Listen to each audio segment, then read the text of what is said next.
as you said, every car here is collectible. Every car here is a piece of Coca-Cola stock that you know that at any time if that came to it. But as I said, the Packards were considered the American Rolls-Royce.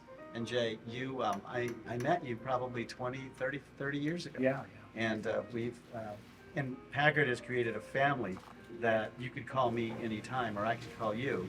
And it's as we're doing today. I want to thank you. Oh and no, thank Packards you. International Thank you for keeping it going and supplying all these cars. And it's funny too, because I was old just remember when you bought a car back in the 20s and 30s was really valuable.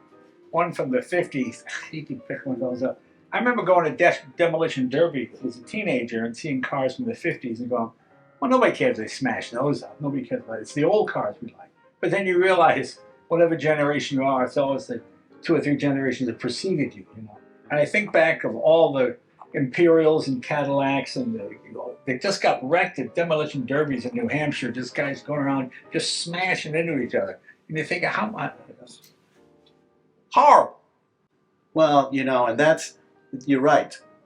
Some of the stuff that's why I think today America is overwhelmed because that young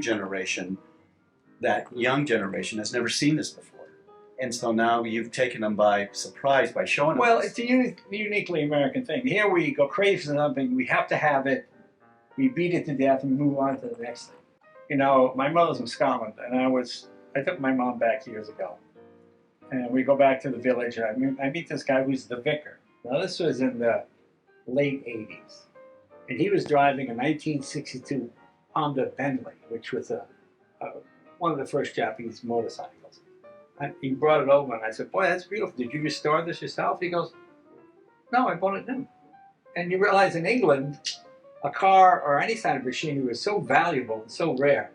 And people just took care of it like it was like a family member. And this 62 Honda ran perfectly and it looked good and it ran fine.